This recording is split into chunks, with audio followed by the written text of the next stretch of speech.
नमस्कार दोस्तों, आप सभी का लॉ सीखो के दैनिक समाचार विश्लेषण में। तो चलिए आज के आर्टिकल देखते हैं। जो पहला आर्टिकल है ये टेली हेल्थ के संबंध में है कि कैसे आज के इस दौर में कोविड में हमने सीखा कि कैसे कॉन्टैक्ट लेस हम स्वास्थ्य सुविधाएं भी उपलब्ध कर सकते हैं। तो इसी के बारे में ये बात करता है कि कैसे हम हमारे देश की जो स्वास्थ्य व्यवस्था है उसे टेली हेल्थ के माध्यम से और सुधार सकते हैं। उसके बाद में जो दूसरा आर्टिकल है ये वैक्सीन के संबंध में है। वैक्सीन को लेकर अभी भी लोगों के मन में संदेह है, तो इसको दूर करने के लिए क्या कदम उठाए जा सकते हैं उस पर यह आर्टिकल बात करता है।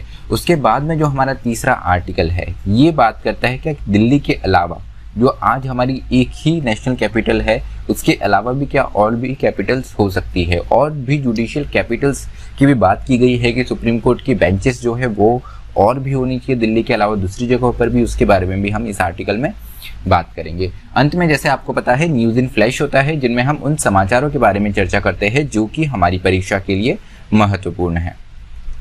तो चलिए मैं आगे बढ़ूँ उससे पहले लॉ सीखो की कुछ कोर्सेज और पैकेजेस है। इन्हीं में से एक कोर्स है लॉर्ड ऑफ द कोर्सेज। इसके अलावा भी लॉ सीखो के और भी कुछ कोर्सेज है, और एक नया कोर्स हमारा हाल ही में आने वाला है, ये है लिमिटेड इंसॉल्वेंसी एग्जामिनेशन IBBI। तो ये 1 तारीख से शुरू होने वाला है। अगर आप इस विषय में रुचि रखते हैं तो इस कोर्स के बारे में ज़रूर लॉ सीखो की वेबसाइट पे जाके जानकारी लीजिए। तो चलिए आज का MCQ देखते हैं। वो यह है कि लेदर बैक टर्टल निम्न में से किस एरिया में पाया गया या पाया जाता है।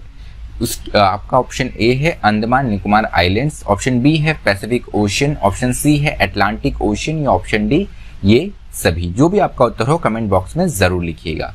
तो चलिए वर्णनात्मक प्रश्न डिस्क्रिप्टिव क्वेश्चन की ओर बढ़ते हैं। वो यह है कि वैक्सीन हेजिटेंसी क्या है। जो टीके को लेकर संदेह है लोगों के मन में, ये क्या है, किस प्रकार का है, इसके बारे में आपको बताना है और इससे कैसे हम डील कर सकते हैं, कैसे इससे निजात पा सकते हैं। जो संदेह है ये हम लोगों के मन से कैसे दूर कर सकते हैं, इसके बारे में आपको एक चर्चा करते हुए उत्तर लिखना है 250 शब्दों में। तो चलिए जो पहला आर्टिकल है covid impact on health and telehealth. तो यहाँ पे कोविड आने के बाद में कहीं ना कहीं सिर्फ हमारे देश में नहीं वैश्विक रूप में भी अगर हम देखें तो जो टेली हेल्थ है कि आप वीडियो कॉन्फ्रेंसिंग के माध्यम से ही डॉक्टर से बात कर सकते हैं, उनसे सलाह ले सकते हैं, उनसे कंसल्टेंसी रह सकते हैं, इसे टेली हेल्थ कहते हैं। तो यही ज़्यादा और प्रचारित हुआ है। तो एक सर्वे अगर WHO का देखें तो इसमें 105 countries showed that essential services were disrupted in majority of countries with immunisation, antenatal and child care services most widely affected.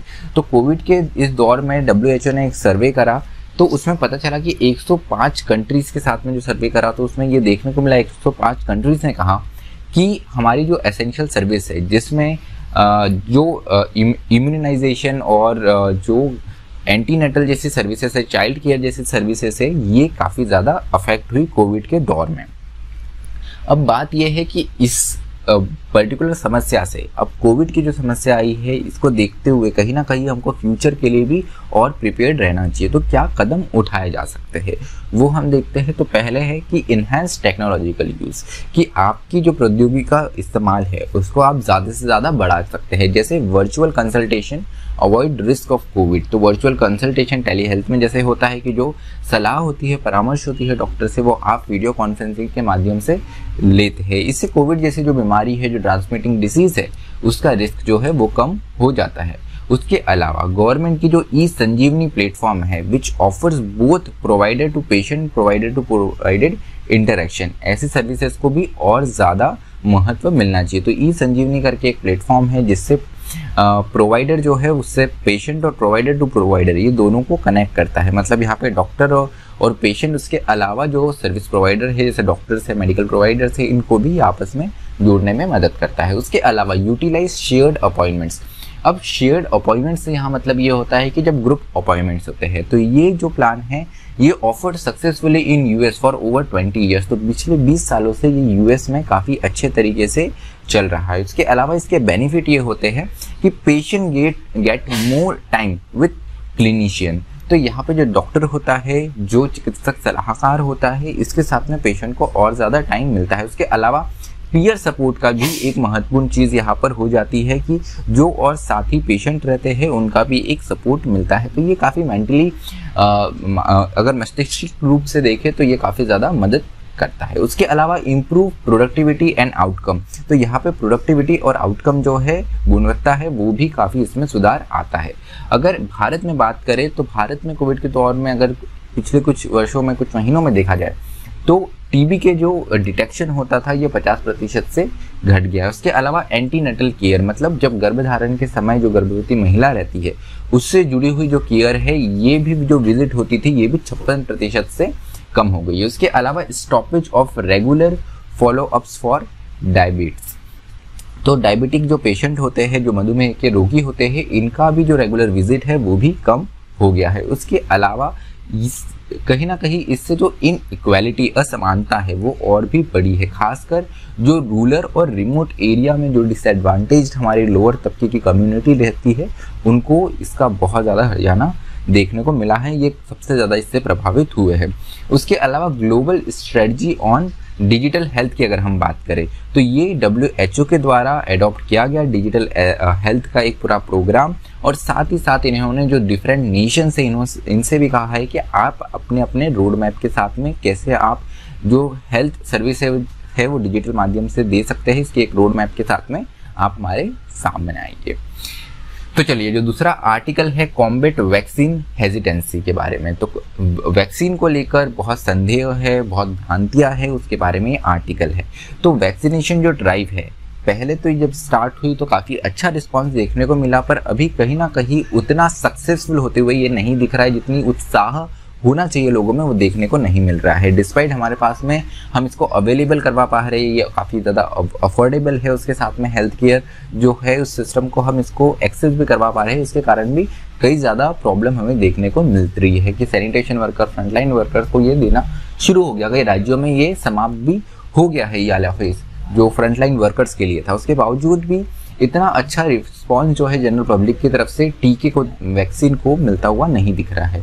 तो इसमें क्या कदम उठाए जा सकते हैं? सबसे पहला तो ये है कि यहाँ पर आप पब्लिक को टारगेट करने के बजाय कि कौन ले रहा है टीका, कौन नहीं ले रहा है, उसकी जगह आप एक जनरल अप्रोच लेने की ज़रूरत है।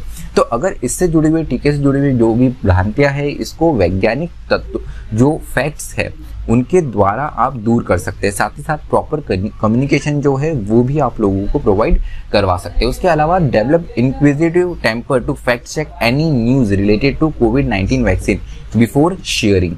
तो यहाँ पर कोविड-19 से रिलेट वैक्सीन से लेकर जितनी भी जानकारी है, जितनी भी फैक्ट चेक है, आप फैक्ट चेक जैसे कार्यक्रम चला सकते हैं। जो हम जो फेक न्यूज़ है, जैसे PIB के द्वारा भी फेक न्यूज़ चेक किया जाता है, वैसा भी आप कुछ फैक्ट चेक कोविड-19 से लेकर कर सकते हैं। उसके अलावा यूज़ सेलिब्रिटी इफेक्ट, तो यहाँ पर हमारे देश में एडवर्टाइजमेंट का बहुत ज़्यादा इन्फ्लुएंस होता है, खासकर जब वो सेलिब्रिटीज़ के द्वारा किया जाता है। तो जो आपकी प्रोमिनेंट पर्सनालिटीज़ हैं या इन्फ्लुएंसर्स हैं, आप इनको लेकर आ सकते हैं, इनके द्वारा आप इसका प्रचार प्रसार कर सकते हैं और ये भ्रांतियाँ दूर कर सकते हैं। तो चलिए, जो हमारा आज का तीसरा आर्टिकल है 2 कैपिटल्स के बारे में, क्या भारत में दिल्ली के अलावा भी और कैपिटल्स होनी चाहिए, उसी के बारे में आर्टिकल बात करता है। तो समाचार में कैसे आया, तो हाल ही में वेस्ट बंगाल की जो CM है ममता बनर्जी, इनका एक रोड शो चल रहा था, उसमें उन्होंने बात करी कि भारत में केवल एक ही कैपिटल क्यों है, हमारे देश में 4 कैपिटल होनी चाहिए हमारी हर एक मेट्रो में। तो उसकी वाइबिलिटी के बारे में हम बात करते हैं कि कितना मुमकिन है। सबसे पहले अगर ऐसा करना चाहे हमने तो इससे बहुत ज़्यादा एक्सपेंडिचर होगा, खर्चा बहुत ज़्यादा हो सकता है, इस आर्टिकल में ये बताया गया है। उसके अलावा providing security to all MPs will be huge burden for state police, enhance security will be required for many. तो यहाँ पर दिल्ली में देखें तो सेंट्रल गवर्नमेंट जो है उनके अंडर में पुलिस है, तो वो उनके अनुसार वहाँ पे व्यवस्था करते हैं कि कैसे सांसदों की रक्षा हम कर सकते हैं, MPs की और जो दूसरे ऑफिशियल से उनकी रक्षा कर सकते हैं। पर यही अगर कोलकाता, मुंबई और चेन्नई में हमारे कैपिटल्स बनते हैं या यहाँ पे पार्लियामेंट की सीटिंग्स होती है, तो यहाँ की जो स्टेट गवर्नमेंट है और जो स्टेट पुलिस है, क्या वो अपने आप में इतनी सिक्योरिटी प्रोवाइड कर पाएंगे, ये एक बड़ा क्वेश्चन यहाँ पर बना रहेगा। और अगर ऐसा करते भी है तो इनको अपनी एग्जिस्टिंग जो फोर्स है उससे ज़्यादा रहेगा। उसके अलावा even vacant accommodation of MPs will have to be guarded around the clock.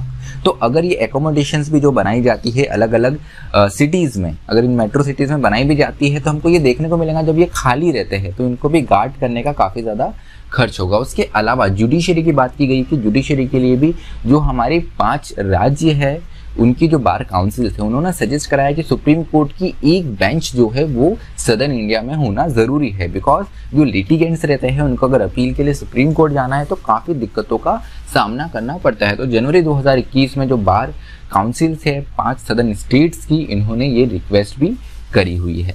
तो देखने वाली बात रहेंगी क्या ऐसा प्रपोजल कोई आता है। एडमिनिस्ट्रेटिव और लेजिस्लेटिव रूप से थोड़ा कठिन है, पर जुडिशरी के फॉर्म में अगर सुप्रीम कोर्ट की ओर बेंच आती है तो कितनी सहायता मिलती है और गवर्नमेंट इस बारे में क्या डिसीजन लेती है, ये भी देखने वाली बात रहेंगी समय के अनुसार। तो चलिए न्यूज़ इन फ्लैश पे आते हैं। वो ये है कि साउथ अफ्रीका में वायरस का नया स्ट्रेन मिला है, इसका नाम है 501Y.V2। तो अभी तक इसका जो डिटेक्शन हुआ है उसके अनुसार साउथ अफ्रीका से जो 4 लोग रिटर्न आए हैं उनमें ये डिटेक्ट किया गया है। तो अभी अगर हम देखें तो यूके का जो स्ट्रेन आया था उससे ज़्यादा ये ट्रांसमिसेबल है, मतलब ये उससे ज़्यादा तेज़ी से ट्रांसफ़र होता है, ये उससे ज़्यादा तेज़ी से फैलता है और ये खासकर जो यंग पॉपुलेशन है उन पर ही इसका ज़्यादा इफेक्ट अभी तक देखने को मिला हुआ है। तो चलिए आज का विश्लेषण हमारा यही समाप्त होता है। इस वीडियो की PDF आपको हमारे टेलीग्राम चैनल से मिल जाएंगी और अगर आपको अधिक जानकारी चाहिए तो आप लॉ सीखो की वेबसाइट विजिट कर सकते हैं। मुझे सुनने के लिए आप सभी का धन्यवाद। इसी तरह पढ़ते रहिए, मेहनत करते रहिए। Thank you.